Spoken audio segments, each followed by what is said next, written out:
Bismillahirrahmanirrahim.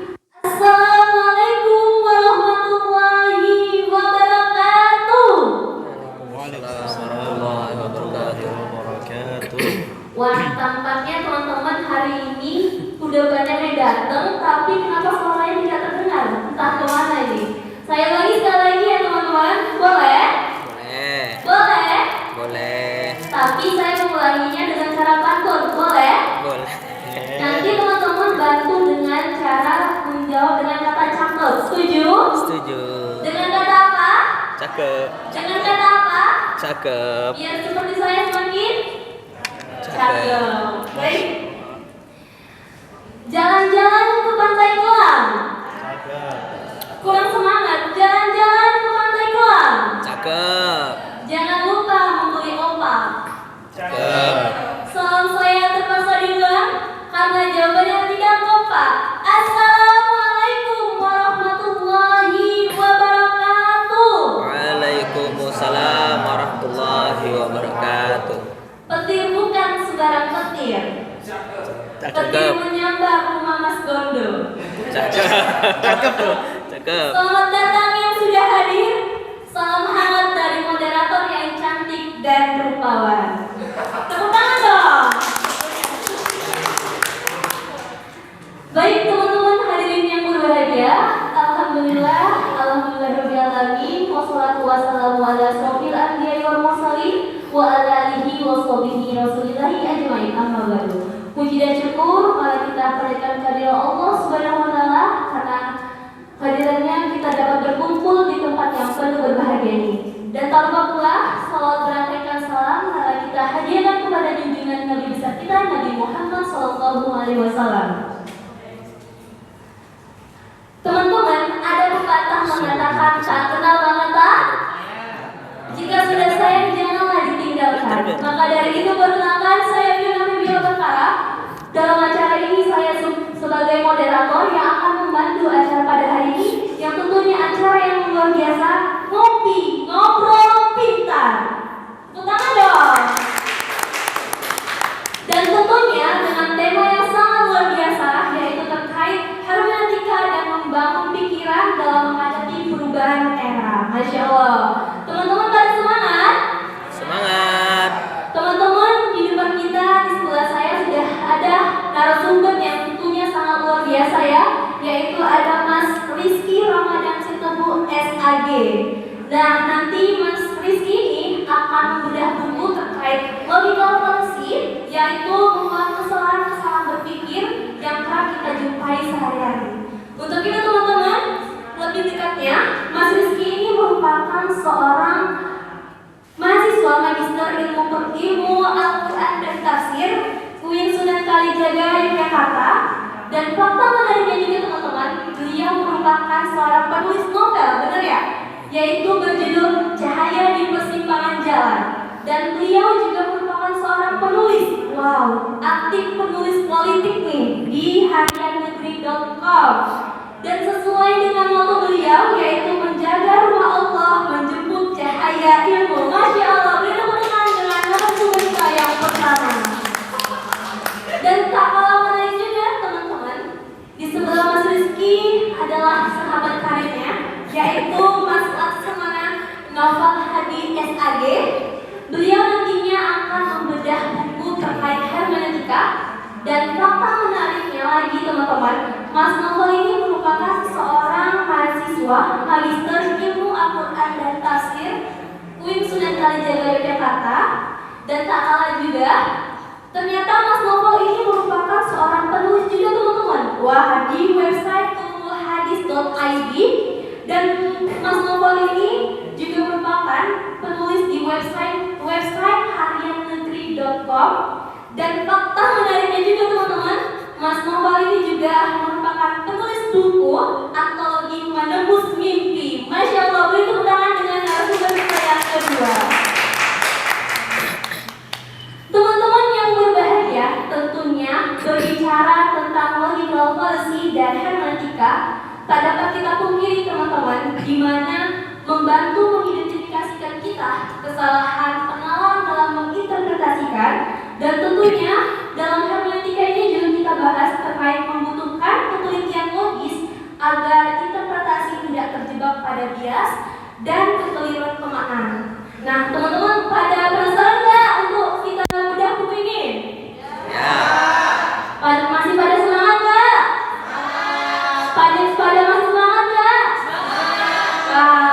Tentunya ini para narasumber, teman-teman kita sudah sangat tertarik sepertinya untuk mendengarkan terkait materi yang akan dibedah, yaitu pertama kita bedah buku terkait logical fallacy.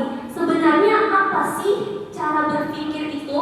Cara berpikir kesalahan-kesalahan kita itu setiap hari itu kan banyak kesalahan gitu teman-teman ternyata. Nah, faktanya di buku logical fallacy ini sangat menarik nih dan tentunya dapat memotivasi kita. Benar ya Mas ya? Oke, untuk itu langsung saja saya berikan waktu 20 menit. Cukup Mas? Cukup. Cukup, baik, terima kasih. Oke, langsung saja saya serahkan kepada Mas Rizky. Waktu dan tempatnya dipersilakan.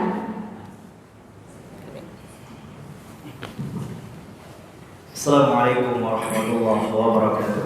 Waalaikumsalam warahmatullahi wabarakatuh. Terima kasih kepada Adinda moderator ya sudah mempersilahkan pada acara bedah buku Book Club Perpustakaan UIN Sunan Kalijaga Yogyakarta. Terima kasih juga kepada seluruh panitia penyelenggara Book Club ya UIN Sunan Kalijaga Yogyakarta. Selanjutnya kepada partisipan yang sudah hadir dalam acara Book Club pada siang hari ini. Baik teman-teman semua, saya ingin sedikit bercerita tentang alasan saya mengambil ataupun ingin membedah buku Logical Fallacy karyanya Ustadz Muhammad Nuruddin ya. Jadi kita mulai dari biografi dulu. Beliau Ustadz Muhammad Nuruddin ini seorang logikawan ya. Beliau itu menempuh S1, S2 beliau itu di Universitas Al-Azhar Kairo Mesir dengan jurusan akidah dan filsafat di Fakultas Usuluddin. Kemudian sekarang beliau itu juga menempuh program doktoral ya di Universitas Al-Azhar Kairo di Fakultas Usuluddin pada jurusan akidah dan filsafat juga. Beliau aktif menulis buku-buku. Saya sangat intens mengikuti buku-buku terbitan beliau di Kairo ya. Jadi dalam buku Logical Fallacy ini beliau tidak langsung menulis tentang apa-apa saja poin-poin logical fallacy itu, tidak. Tapi di sini beliau berusaha menulis apa-apa saja kritik ya, kajian orang-orang orientalis dalam memandang Al-Qur'an itu. Yang pertama ada bukunya David Marshall yang beliau kritik yang berjudul God, Muhammad and Unbelievers. Tuhan, Muhammad dan orang-orang kafir. Kalau di sini David Marshall menulis dalam bukunya itu kurang lebih terjemahan bebasnya seperti ini. Al-Qur'an adalah kitab seluruh manusia. Jadi tidak hanya kitab orang muslim saja. Maka orang-orang non-Islam pun berhak untuk mengkaji Al-Qur'an. Memang betul, Al-Qur'an itu hudal linnas wa bayyinatin minal huda wal furqan. Itu kita tidak bisa pungkiri itu. Jadi terkadang yang menjadi problem, yang menjadi kekeliruan berpikir itu ketika orang-orang orientalis, ketika orang-orang ateis ini coba untuk menyimpulkan Al-Qur'an tapi dengan kesimpulan agak kebablasan. Jadi ada istilah dengan outsider dan insider itu. Ketika orang orientalis, orang ateis, orang luar mengkaji Al-Qur'an itu disebut outsider. Tapi ketika orang muslim mengkaji kitabnya sendiri Al-Qur'an itu disebut dengan insider ya. Jadi ada pernyataan yang bilang kalau orang orientalis, orang luar itu mengkaji Al-Qur'an itu lebih objektif daripada orang muslim itu sendiri. Tapi kalau saya pikir tidak, teman-teman. Ya. Kenapa? Kalau kita mengkaji Al-Quran pun kita tidak bisa asal comot ayat lalu tafsirkan.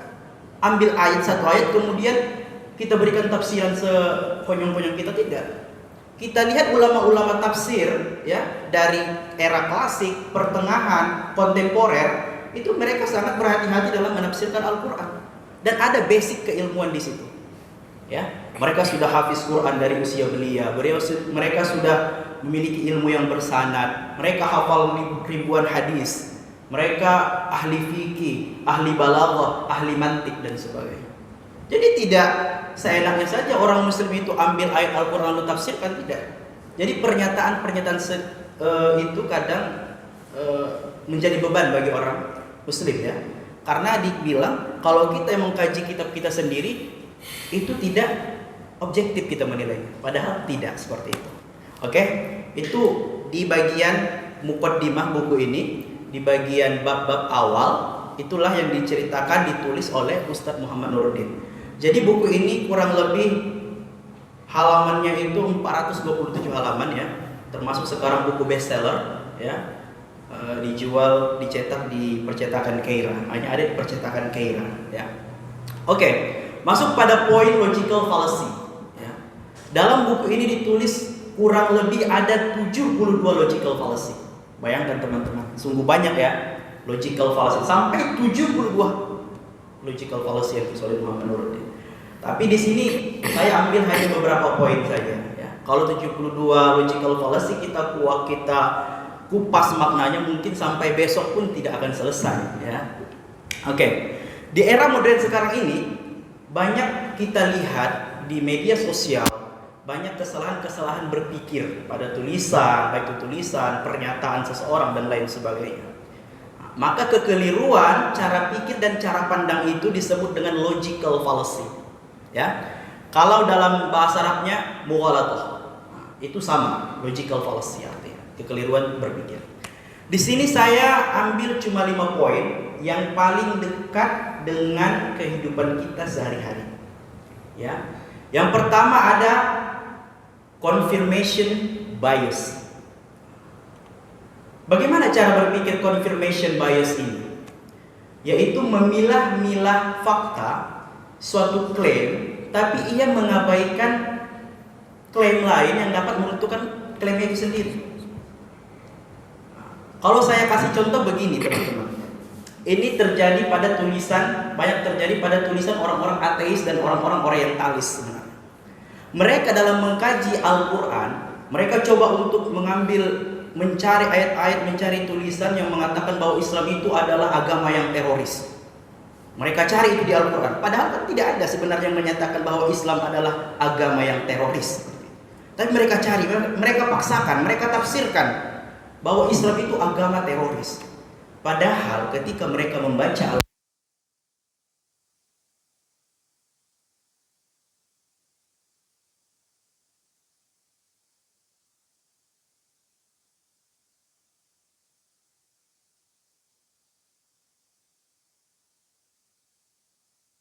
ya. Masuk yang kedua, tentang appeal to people. Bagaimana cara pandang appeal to people ini? Cara pandang appeal to people ialah ia menggantungkan suatu klaim, suatu kebenaran pada banyaknya pendapat orang itu. Nah, ini kalau saya misalkan, saya contohkan itu pada konteks beragama lah, lebih mudah. Ketika saya mengatakan Islam adalah agama yang benar, Al-Quran adalah firman Allah, Nabi Muhammad itu sebagai utusan Allah.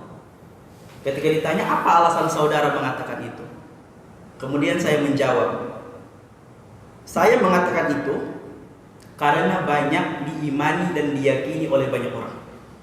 Sama dengan konsep Trinitas, ketuhanan Trinitas umat Kristiani. Umat Kristiani percaya bahwa konsep Trinitas itu benar. Tapi ketika ditanya alasannya kenapa, karena diyakini oleh banyak orang saja. Jadi dia menggantungkan klaim kebenaran itu pada konteks diimani oleh banyak orang, tanpa ada argumen-argumen yang mendukung klaim itu sendiri. Ya, itu yang kedua. Kemudian para logikawan kita kan, para filsuf kita menggantungkan kebenaran itu tidak hanya pada pendapat orang saja. Ada pada premis-premis di lapangan, seperti konsep teori korelasi dan koherensi. Itu para filsuf dan logikawan yang mengatakan seperti itu. Ya, jadi tidak hanya kebenaran itu digantungkan pada banyaknya pendapat orang. Itu yang kedua. Yang ketiga ada namanya wishful thinking. Ya. Bagaimana cara pandang atau cara pikir wishful thinking ini? Yaitu ia menggantungkan kebenaran fakta pada hal-hal yang ia sukai. Contohnya, saya bertanya kepada seseorang, apakah kamu percaya keberadaan surga itu? Dia menjawab, ya, saya mengakui keberadaan adanya surga itu. Lantas saya bilang lagi, lanjutkan pertanyaannya, apa alasan saudara percaya surga itu ada? Dia menjawab, kalau surga itu ada, kita jadi hidup bahagia, hidup tentram, kita dikasih fasilitas oleh Allah, ada bidadari dan sebagainya, dengan seluruh yang ia sukai, pernak-pernik yang dia sukai. Ini disebut dengan logical fallacy juga, karena ia menggantungkan kebenaran pada hal-hal yang ia sukai, tanpa adanya mengatakan, oh surga itu ada dalam ayat Al-Quran ayat segini. Argumen-argumen pendukungnya tidak ada. Tapi ia gantungkan adanya surga itu pada hal-hal yang ia cintai saja, yang sukai saja. Nah, itu yang ketiga. Yang keempat, ada namanya oversimplification. Ya, oversimplification. Bagaimana cara pandang oversimplification ini? Cara pandang oversimplification yaitu ketika kita melihat satu fenomena yang kompleks, kemudian kita mengkerucutkannya menjadi satu. Contoh yang paling dekat, saya contohkan yang mudah saja. Saya mengatakan Indonesia adalah negara yang maju. Sebabnya, alasannya karena masyarakatnya suka membaca buku, tingkat literasinya tinggi. Padahal untuk menjadi sebuah negara yang maju, tidak hanya cukup masyarakatnya itu literasinya tinggi saja. Ada kuatnya ekonomi, keseimbangan sosial, politik dan budaya. Tapi saya menafikan itu. Seolah-olah saya hanya bilang Indonesia negara yang maju sebabnya masyarakatnya suka membaca buku. Jadi itu namanya oversimplification. Jadi saya memandang suatu fenomena yang kompleks, yang sebabnya banyak, tapi saya kerucutkan menjadi satu. Saya contohkan lagi. Misal saya mengatakan, andaikan seluruh wanita di muka bumi ini berhijab, berjilbab, maka tidak ada lagi perzinahan di muka bumi ini. Padahal saya menafikan sebab-sebab perzinahan itu ada bukan hanya karena perempuan berjilbab saja. Jadi seolah-olah saya mengatakan kalau perempuan di muka bumi ini berjilbab, maka perzinahan tidak ada di dunia ini lagi. Padahal perzinahan itu timbul bukan hanya soal berpakaian saja. Ya, banyak sebab-sebab perzinahan itu timbul. Ya. Nah, itu yang dinamakan dengan fallacy oversimplification, cara pandang yang implifikatif. Nah, yang terakhir, ya ini yang kelima, ada namanya fallacy of the hawk. Nah, bagaimana cara pandang of the hawk ini? Cara pandang fallacy of the hawk ini ialah ketika saya menyatakan si A adalah sebab bagi B karena dia beriringan, kejadiannya beriringan. Contoh, terjadi gempa di suatu tempat. Jadi sebelum terjadi gempa di suatu tempat itu ada beberapa masyarakat yang berbuat maksiat. Maka disimpulkanlah sebab terjadinya gempa itu karena orang yang berbuat maksiat tadi. Padahal kan belum tentu itu terjadi. Belum tentu itu alasannya. Bisa jadi itu fakta ilmiah. Ada pergeseran lempeng bumi dan sebagainya kan. Nah, jadi saya menggantungkan suatu klaim kebenaran, suatu fakta itu tadi karena dia beriringan saja. Karena sebab si A beriringan dengan si B. Maka itu disebut dengan fallacy of the hawk. Nah, maka inilah tadi 5 poin yang saya coba rangkum dalam buku Logical Fallacy yang 72 poin tadi. Saya coba rangkum 5 poin saja yang paling dekat dengan kehidupan kita sehari-hari. Yang pertama tadi confirmation bias, yang kedua appeal to people, yang ketiga wishful thinking, yang keempat oversimplification, yang kelima tadi fallacy of the whole. Jadi pesan saya teman-teman ya, ketika kita berdebat, menyatakan pendapat, maka jadikanlah perdebatan itu basisnya argumen ya, bukan sentimen kita terhadap seseorang. Mungkin demikian saja. Wallahu muwaffiq ila aqwamit thoriq. Wassalamualaikum warahmatullahi wabarakatuh. Waalaikumsalam warahmatullahi Wah, sangat luar biasa teman-teman. Tepuk tangan yang sangat meriah sekali lagi kepada narasumber kita yang pertama, yaitu Mas Rizky. Tentunya sangat luar biasa ya teman-teman. Ada banyak ilmu tentunya yang kita ambil dari pembedahan buku terkait logical fallacy ini. Yang dimana di sini kita diingatkan kembali teman-teman, cobalah untuk tidak berdebat, tapi berargumen. Betul ya Mas Rizky ya? Kita berargumen, dan tentunya pesannya di sini adalah jika argumen kita itu lemah, tentunya jangan sembunyikan dengan fallacy. Lebih baik mengakui ketidaktahuan daripada mengelabui dengan kesesatan berpikir. Nah, jadi kuncinya teman-teman, kita boleh berargumen, tetapi sesuaikan dengan fakta, sesuai dengan referensi, sesuai dengan argumen-argumen yang ada gitu. Jadi kalau kita ambil dalam kehidupan sehari-hari teman-teman, kita bisa berpikir secara kritis, tetapi tentunya ingat saja kita harus memiliki referensi-referensi sesuai dengan fakta. Wah, sangat menarik ya teman-teman terkait pembedahan buku Logical Fallacy. Dan tak kalah juga di sini juga kita akan mengkaji atau membedah buku terkait hermeneutika.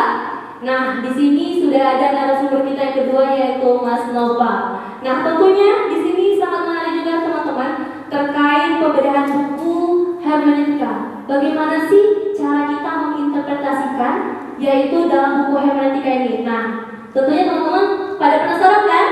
Pada penasaran nggak? Penasaran nggak? Atau masih lemas hari ini? Sudah pada makan belum? Sudah makan belum? Oke, baik, nanti kita makan setelah acara ini ya teman-teman ya. Oke, baik, langsung saja tak berlama-lama saya serahkan kepada Mas Noval. Waktu 20 menit cukup? Ya, cukup. Baik, saya persilakan waktu dan tempatnya.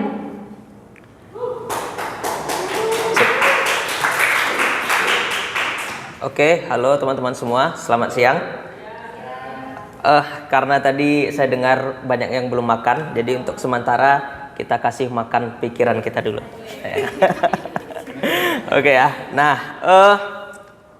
tentunya yang pertama ucapan terima kasih untuk atas diselenggarakannya book club ini, baik kepada pihak perpustakaan maupun kepada pihak panitia yang telah menyelenggarakan book club dan kemudian memberikan kesempatan kepada saya untuk sedikit sharing tentang apa yang sudah saya baca dan sedikit mengulas terkait buku Hermeneutika, Teori Interpretasi dalam Pemikiran Schleiermacher, Dilthey, Heidegger dan Gadamer gitu.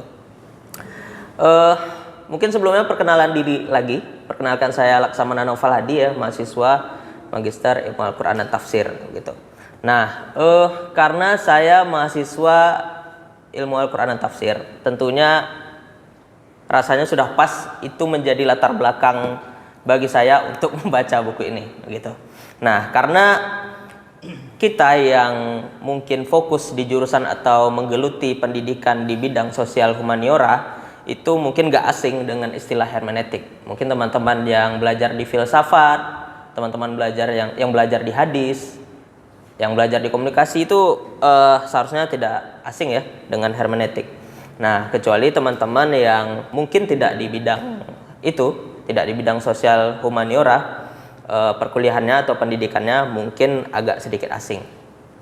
Oke, mungkin sedikit memperkenalkan tentang penulis ini, tentang siapa Richard E. Palmer. Jadi Richard E. Palmer ini seorang profesor dan filsuf dari Amerika Serikat, dan dialah orang pertama yang memperkenalkan hermeneutika modern, begitu. Nah, jadi ya sebelum kita jauh membahas mengulas tentang buku ini, karena tadi ada dua tipe orang yang mendengarkan yang hadir pada saat ini ya. Tipikal orang yang tidak asing dengan hermeneutika dan tipikal orang yang asing dengan hermeneutika. Jadi mungkin kita sedikit dudukkan dulu apa sih itu hermeneutika. Gitu ya. Nah, tadi seperti yang saya sampaikan, Richard E. Palmer itu adalah tokoh yang memperkenalkan hermeneutika modern.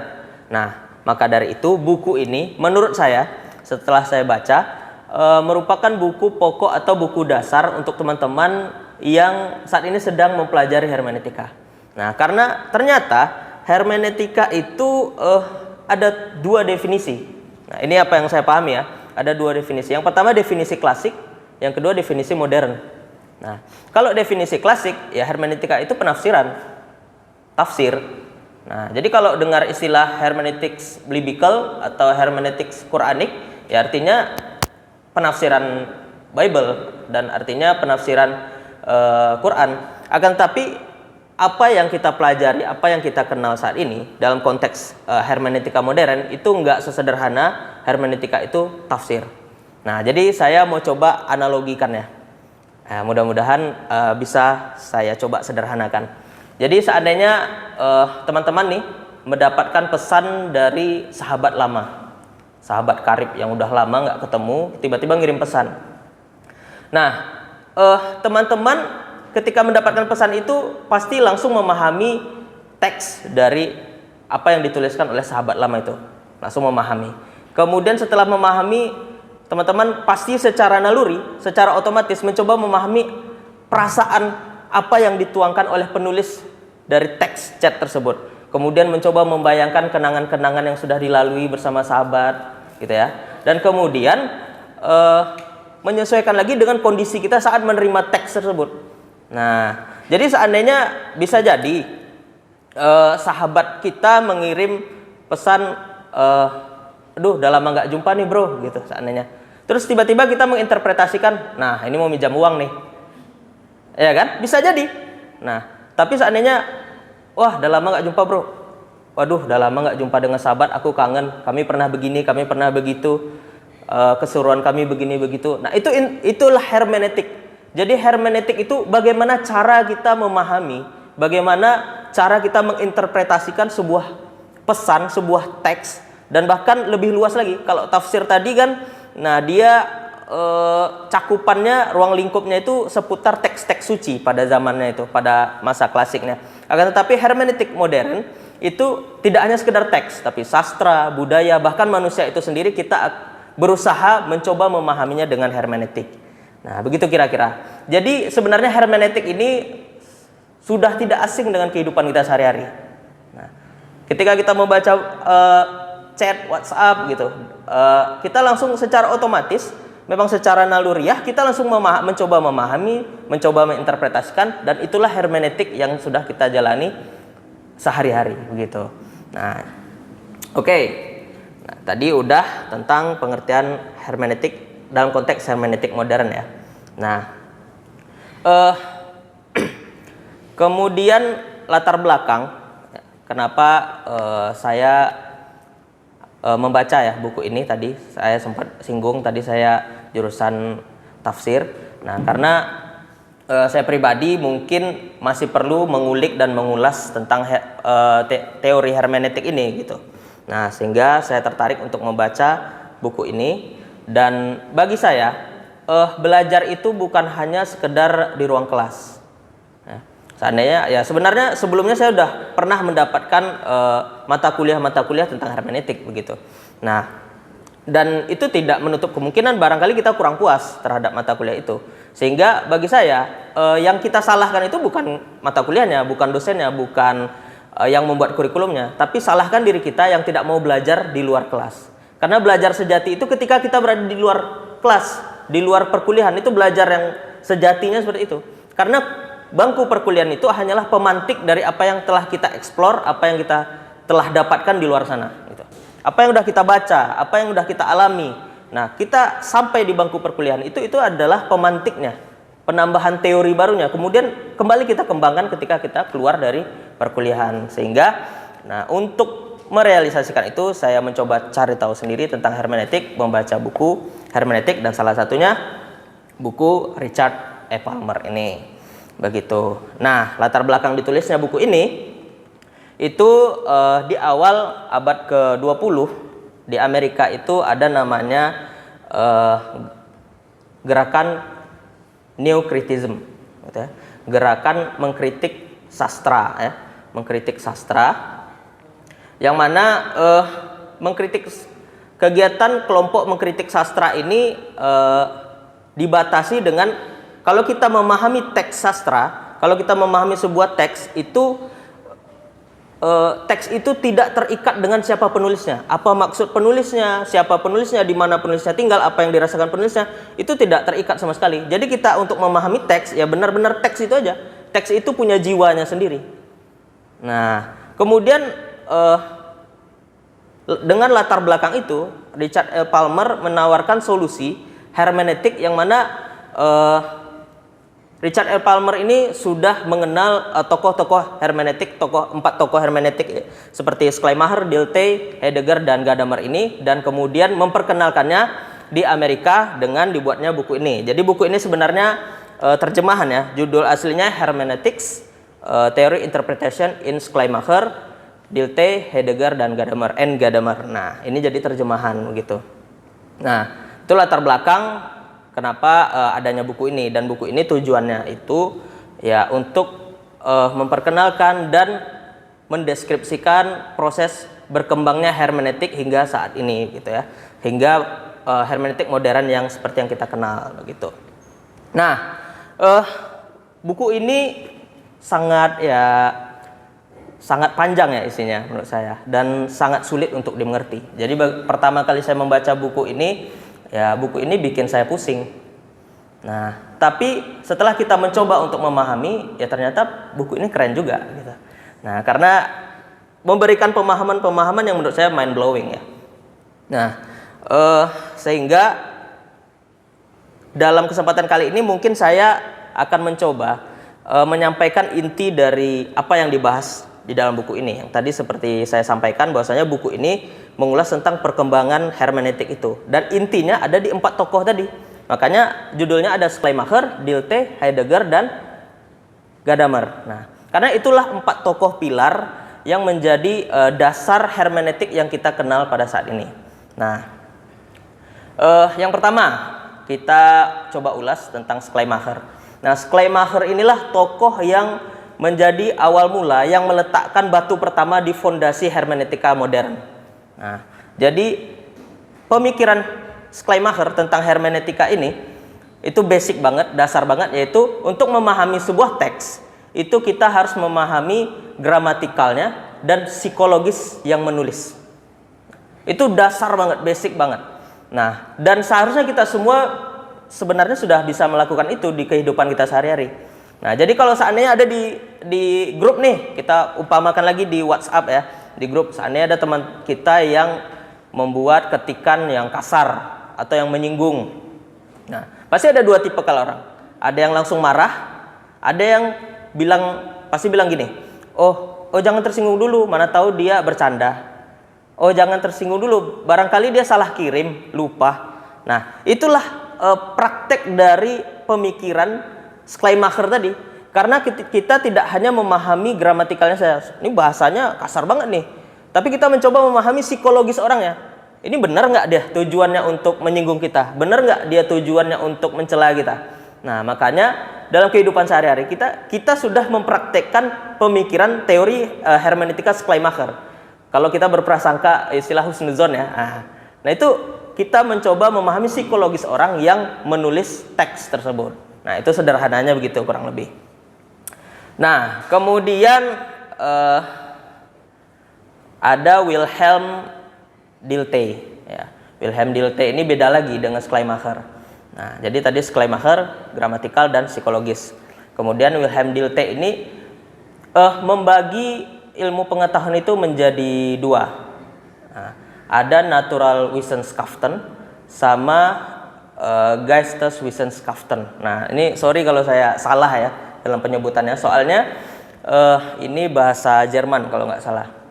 Nah, mungkin kalau teman-teman yang udah belajar hermeneutik barangkali udah nggak asing dengan istilah dua konsep ilmu pengetahuan yang dibagi oleh Dilthey tadi, natural Wissenschaft dan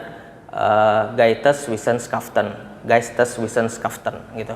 Nah, sederhananya Geisteswissenschaften itu adalah ilmu untuk memahami manusia, memahami jiwa manusia. Ini beda lagi dengan psikologis penulis tadi ya. Nah, memahami manusianya ini masuk ke sosiologi.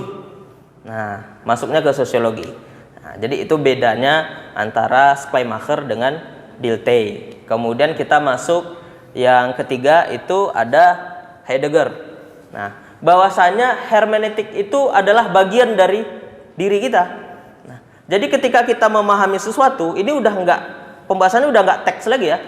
Nah, masuk di Heidegger ini lebih luas lagi. Teks, manusia, sosial, budaya gitu. Jadi kita memahami tidak hanya teks tapi lebih ekspresi dari manusia itu. Nah, itu bahwasanya hermeneutika itu bagian dari diri kita. Jadi ketika kita ingin memahami, kita akan mengembalikan ke pengalaman kita terlebih dahulu. Jadi seandainya ada orang bilang, aduh capek nih gitu. Mau orang itu bilang secara langsung, mau bilangnya secara teks, ya, pasti kita langsung bisa memahami atau mengerti, oh capek. Karena kita pernah mengalami capek. Nah, itu ya sederhananya gitu. Aduh sakit nih, seandainya dia bilang sakit, terus tangannya luka-luka. Nah, kita memahami, oh sakitnya itu ya karena luka, karena begini gitu. Karena kita pernah mengalami luka tadi. Tapi kalau dia sakitnya panas, meriang gitu, kita juga langsung memahami. Padahal sama-sama bilang sakit. Nah, itulah kenapa hermeneutik itu adalah bagian dari diri kita juga. Ketika kita mencoba menghermeneutik, mencoba memahami, nah kita akan berusaha juga merefleksikannya ke diri kita. Nah, kita pernah capek, kita pernah sakit, tergantung orang yang bilang itu gimana konteksnya. Langsung kita memahami di sana. Jadi sederhananya begitu. Nah, kemudian tadi udah siapa? Heidegger dan terakhir Gadamer. Nah, Gadamer ini mengatakan bahwasanya dalam berhermeneutik, dalam memahami, kita nggak akan pernah netral. Nah, kita selalu membawa bias tradisi dan pengalaman, atau bukan pengalaman, apa yang kita rasakan saat ini. Nah, jadi seandainya kita membaca teks tentang peran wanita di zaman dahulu. Gimana sih wanita di zaman dahulu? Oh, wanita di zaman dahulu itu di rumah aja, seandainya gitu ya. Oh, wanita zaman dahulu itu tertutup, tidak bisa berbuat apa-apa. Nah, secara naluri, secara otomatis itu kita langsung berdebat, langsung berdialog dengan teksnya. Karena apa yang tertuang di dalam teks itu barangkali tidak relevan dengan kita. Jadi ini adalah perkara relevan atau tidaknya teks. Nah, itu melalui dialog kita. Itu istilahnya fusi horizon. Nah, jadi dialog antar zaman. Jadi ya walaupun kita nggak berdialog secara langsung ya, akan tapi secara otomatis isi hati kita langsung mengartikan ini kayaknya nggak cocok deh, nggak relevan deh sama gue. Sebenarnya gini kok, wanita bisa gini kok, laki-laki bisa gini kok. Nah, itu menghasilkan interpretasi yang berbeda lagi. Nah, sebenarnya ya istilahnya lebih kompleks lagi ya, pembahasannya lebih kompleks lagi, lebih banyak lagi istilah-istilah asing, tapi saya hanya mencoba untuk menyederhanakan. Nah, nanti teman-teman kalau saatnya masih penasaran, silahkan ya dibeli bukunya atau dicari di perpustakaan kita. Karena kalau saya rincikan banget nanti takutnya spoiler kan. Nah, takutnya spoiler. Jadi nanti silahkan. Dan juga ya saya sangat merekomendasikan teman-teman, terutama teman-teman yang belajar di bidang sosial humaniora untuk membaca buku ini terkait hermeneutika, karena menurut saya ini merupakan buku dasar kita untuk memahami hermeneutika begitu. Dan kalau teman-teman fundamentalnya sudah duduk ya, dasarnya sudah duduk tentang hermeneutika, maka saya rasa UIN Sunan Kalijaga akan banyak melahirkan pakar hermeneutika gitu ya. Nah, ya. Ya, jadi dari empat pemikiran teori dari tokoh tadi, akhirnya terbentuklah 4 struktur dasar hermeneutika. Jadi ketika kita mendengar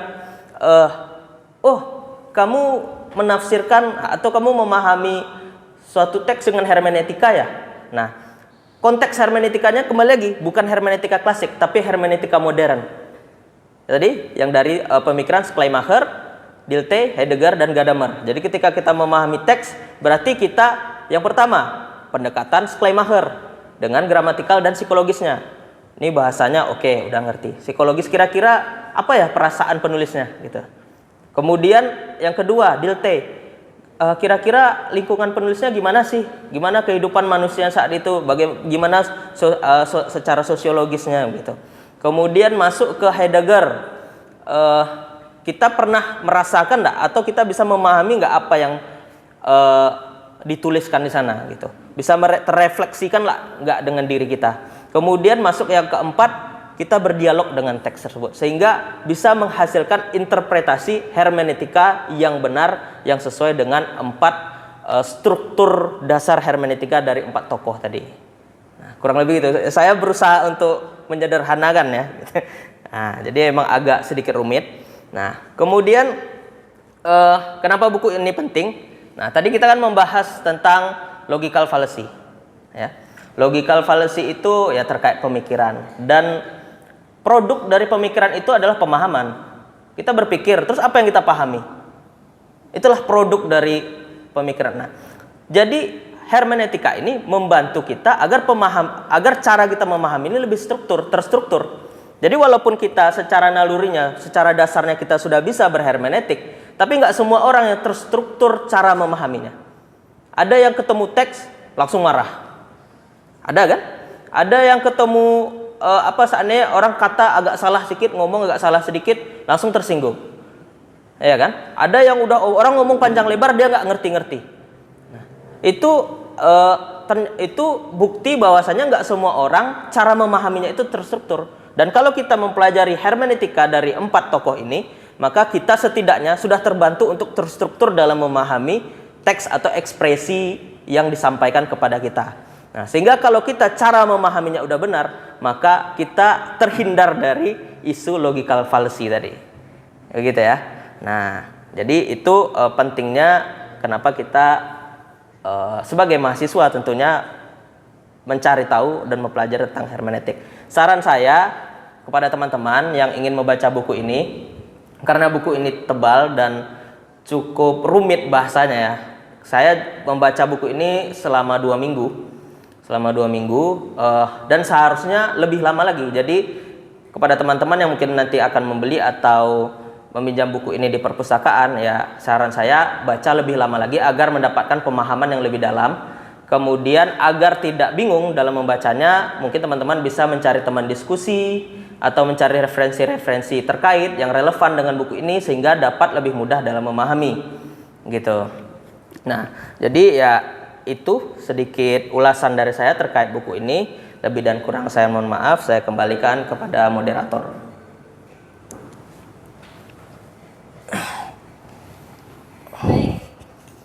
Baik, terima kasih. Beri tepuk tangan sekali lagi yang mempersiapkan narasumber kita yang kedua. Wah, teman-teman, gak terasa juga ternyata di acara Broadcast ini ngobrol cerita tentunya. Tidak salah narasumber yang kita pilih benar-benar secara tidak langsung narasumber ini memang suka membaca. Apalagi kalau suka membaca pastinya suka menulis gitu ya teman-teman. Nah, teman-teman, pesan yang kita ingatkan adalah di sini mungkinkah negeri ini akan menjadi sebuah harapan, sedangkan budaya literasi bukan menjadi sebuah tumpuan. Seperti pesan Mas Novel tadi, kita tuh belajar bukan hanya di kelas saja teman-teman, tetapi kita bisa belajar di mana saja. Apalagi di suatu instansi menyediakan perpustakaan, pastilah kita sering mengunjungi begitu teman-teman. Nah, berbicara tentang hermeneutika tadi, di mana di sini kita diajak jika kita berpikir itu kita menafsirkan bagaimana cara kita menyampaikan. Jadi kalau teman-teman nantinya dapat pesan cuman hanya dari temannya kata ya aja atau y gitu, langsung kasih ini orang kenapa cuek banget gitu, ini jawabnya kenapa cuek gitu. Nah, itu sebenarnya adalah fallacy, kesalahan berpikir kita gitu. Jadi di sini hermeneutika dan logical fallacy sangat menarik, di mana ini satu kesatuan yang sangat luar biasa ya teman-teman, mengajarkan kita bagaimana kita cara berpikir secara baik. Mungkin betul. Nah, Mas Rizky dan Mas Novel tentunya para audiens kita juga ini sudah menggebu-gebu sangatnya tampaknya untuk bertanya. Masih pada semangat? Semangat. Oke, kepada para audiens dipersilakan mau bertanya, saya berikan kesempatan untuk 2 orang bertanya. Dipersilakan. Ada? Nampaknya masih malu-malu nih Mas. Malu-malu. Sebenarnya saya mau bertanya, cuma saya kalau nggak ditunjuk nggak akan bertanya gitu. Mungkin ada yang bertanya, oke, Mas siapa dulu nih? Oke, Febri. Mas Febri dulu. Oke, Mas Febri boleh maju ke depan untuk bertanya. Dipersilakan.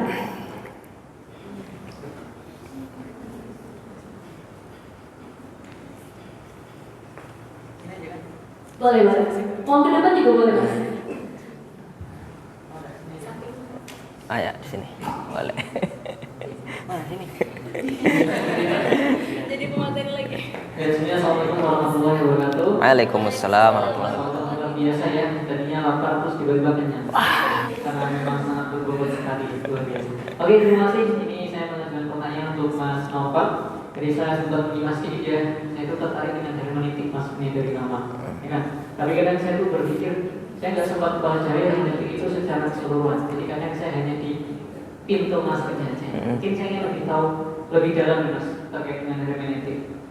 Tadi kan dikatakan bahwasanya hermeneutik itu ada di kehidupan kita sehari-hari.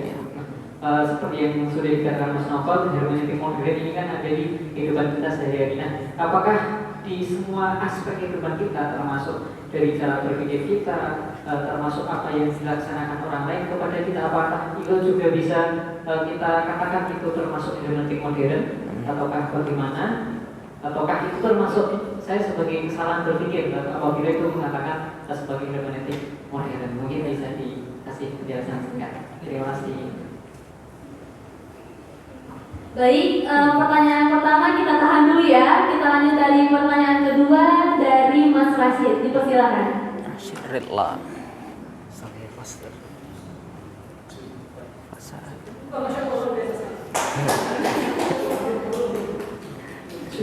Assalamualaikum warahmatullahi wabarakatuh. Waalaikumsalam warahmatullahi Terima wabarakatuh. kasih kepada Pak Teri sudah memberikan pencerahan kepada kami. Yang ingin saya tanyakan, saya ingin bertanya kepada saudara Sitaku selaku materi terkait dengan logical fallacy.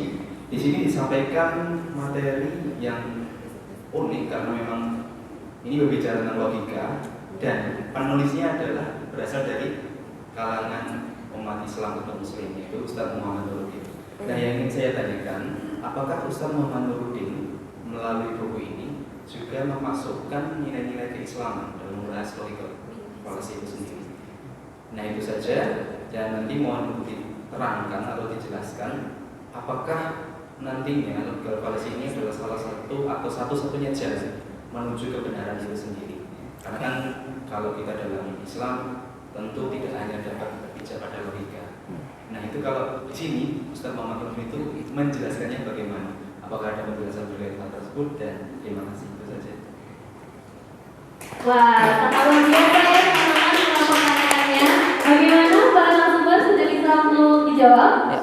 Oke, saya persilakan dari Mas Nova terlebih dahulu. Dipersilakan. Oke, ya terima kasih pertanyaan dari Mas Febri, sangat bagus ya pertanyaannya, dan memang itulah poin yang perlu disampaikan, dipertegas lagi bahwasanya dalam konteks hermeneutika modern itu tidak hanya membahas tentang teks, apalagi teks-teks suci aja, karena kalau teks-teks suci aja itu hermeneutika klasik gitu ya, yang membahas tentang menafsirkan Bible, atau seandainya kita membahas tentang menafsirkan kitab-kitab suci yang lain, nah itu klasik. Tapi hermeneutika modern itu mencakup semua bukan aktivitas ya, semua tindak tanduk manusia gitu. Cara manusia mengekspresikan, tapi bukan pemikiran. Nah, kalau pemikiran itu masuk ke ya kajian logical fallacy. Jadi untuk memperbaiki pemikiran mungkin itu ranahnya filsafat atau ranahnya ilmu mantik. Nah, itu bagaimana cara berpikir. Tapi bagaimana cara memahami dan menginterpretasikan, itulah hermeneutik. Gitu ya. Nah, dan itu tidak hanya teks, bisa kita memahami budaya, memahami manusianya, ya kan, memahami sastra gitu. Jadi semua bentuk ekspresi, pengekspresian ya, pengkomunikasian manusia terhadap sesuatu itu bisa dihermeneutikkan gitu. Bisa kita coba pahami.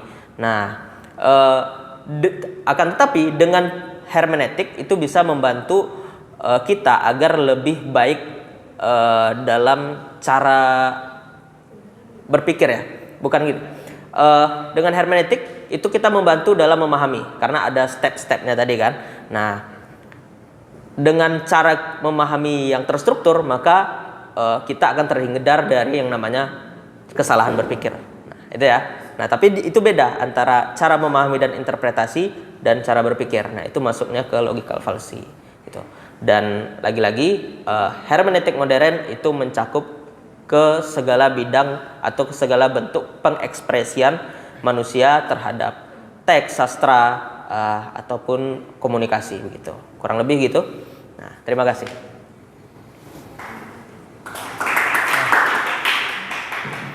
Oke, terima kasih Mas Rashid Ridho ya. Muhammad Rashid Ridho ini mirip juga nama mufassir ya. Luar biasa sekali dan bertanya logical fallacy. Pertanyaan tadi kurang lebih, apakah Ustadz Muhammad Nuruddin ini memasukkan nilai-nilai Islam ya Mas ya dalam buku Logical Fallacy? Saya rasa ya. Kenapa saya bilang begitu?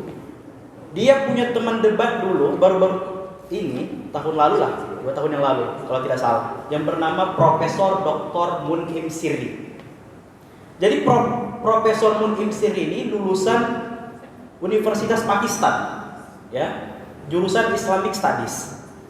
Kemudian lanjut studi S2 dan S3-nya itu di Chicago, Amerika Serikat, mengambil jurusan Islamic Studies, fokusnya tafsir Quran. Nah, jadi Profesor Mun'im Sirri ini mengatakan dalam bukunya Think Outside the Box, ya, Al-Quran kalamullah wa kalam Rasul. Jadi Al-Quran itu sebenarnya kalam Allah dan kalam Rasul. Enggak real itu kalam Tuhan itu, Al-Quran itu.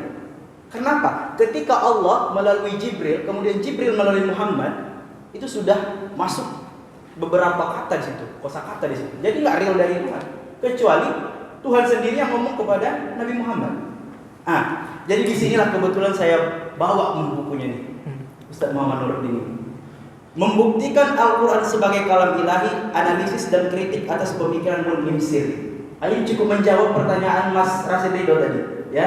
Jadi tidak memang dijelaskan secara gamblang dalam logical fallacy karena bukan ranahnya juga ya. Tapi dalam buku ini di sini Muhammad Nuruddin itu menjelaskan tentang Al-Quran itu memang real kalam Allah, bukan kalam Nabi Muhammad. Begitu juga dengan konsep Trinitas. Jadi Profesor Mun'im Sirri ini bilang konsep Trinitas umat Kristen sama dengan konsep tauhidnya umat Islam. Jadi Allah, Bapa dan Roh Kudus itu sama dengan konsepnya tauhid. Maka di sini di bulan buku ini juga dijelaskan itu. Bagaimana sebenarnya tidak samanya antara tauhid dengan trinitas itu. Jadi kalau secara pemikiran Profesor Mun'im Sirri kita ikuti, kita tidak boleh bilang orang Kristen itu orang kafir. Tidak boleh. Karena mereka pun punya konsep ketuhanan yang sama dengan kita. Jadi mereka pun akan masuk surga nantinya. Kata kurang lebih itu pernyataan Profesor Mun'im Sirri dalam buku yang tadi Think Outside the Box ya. Dan saya senang dengan Nuruddin ini ketika dia ngomong itu ada referensi, selalu ada referensi dan selalu jadi buku. Buku ini latar belakang buku ini tercipta itu karena dia berdebat dengan Profesor Mun'im Sirri. Maka lahir satu buku dan kemudian akan nanti datang buku antitesis yang lain. Kalau Profesor Mun'im Sirri buat buku Think Outside the Box, nanti akan terbit di penerbitan KR itu Think Inside the Box. Outside dan inside. Lagi-lagi tadi ya. Maka ada diselipkan makna-makna Islami di situ. Kemudian tadi kurang lebih pertanyaannya apa tadi Mas? Pertanyaan keduanya? Oke.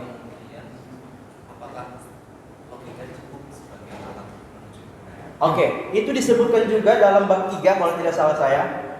Memang dasar untuk menuju kebenaran itu adalah logika. Kata Ustadz Muhammad Nuruddin. Karena kalau logika seorang kacau, tidak terstruktur tadi, kalau dalam hermeneutika, maka semua interpretasinya itu tidak sampai kepada apa yang disampaikan kepada seseorang itu. Kata Nuruddin, dia buat buku juga itu tentang ilmu mantik. Itu bestseller juga, malah lebih pertama itu bestseller daripada logical fallacy.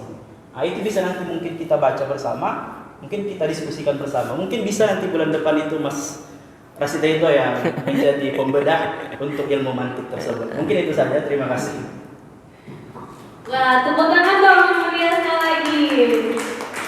Tampaknya ini teman-teman semuanya sudah terjawab ya terkait pembedahan buku kita hari ini, yaitu terkait hermeneutika dan logical fallacy, yang dimana kita bagaimana cara kita berpikir, bagaimana cara kita menginterpretasikan teks seperti itu. Nah, teman-teman, di sini kuncinya adalah pesannya kita bisa mengargumenkan, tetapi sesuai dengan fakta. Kita bisa menginterpretasikan ketika kita bisa membacanya gitu. Nah, teman-teman, setelah kita mendengarkan terkait tentang logical fallacy dan hermeneutika, tentunya kita juga pastinya pengen mendalami ya teman-teman. Nah, tentunya pesannya di sini adalah buat teman-teman yang di sini dan teman-teman yang ada di online, tentunya boleh nih mengunjungi perpustakaan, terkhususnya perpustakaan UIN Sunan Kalijaga Yogyakarta, yang tentunya memberikan referensi-referensi yang banyak dan tentunya sangat menarik begitu teman-teman. Oke, untuk itu bertepuk tangan sekali lagi kepada saudara-saudara kita. Baik teman-teman, di sini pesan saya yaitu adalah seketika kita mau belajar, maka kita berpikir dengan cara yang baik. Whatever you do, whatever you are, take positive and be your progress. Oke teman-teman, baik. Jika saya tadi memulai secara pantun, bolehkah saya menutup dengan cara pantun? Boleh? Tapi menjawab cakepnya lebih keras lagi ya. Oke. Boleh? Boleh. Setuju? Menjawabnya dengan cara apa? Dengan cara apa? Cakep. Baik. Siang hari makannya kuaci, makannya barang utari. Cukup sekian acara pada hari ini. Saya ucapkan banyak terima kasih. Baik, saya ucapkan terima kasih kepada kedua narasumber kita yang sudah meluangkan waktunya dan pemikirannya kepada kita. Dan tanpa pula saya ucapkan terima kasih kepada seluruh panitia book club, yaitu dengan acara ini ngobrol kita. Dan tanpa pula kita ucapkan terima kasih kepada pihak perpustakaan UIN Sunan Kalijaga yang telah memberikan fasilitas yang baik untuk kita semuanya. Baik teman-teman semuanya, saya selaku moderator pada hari ini, saya Fiona Bibila bakalan cukup mengundurkan diri. Mohon maaf bila ada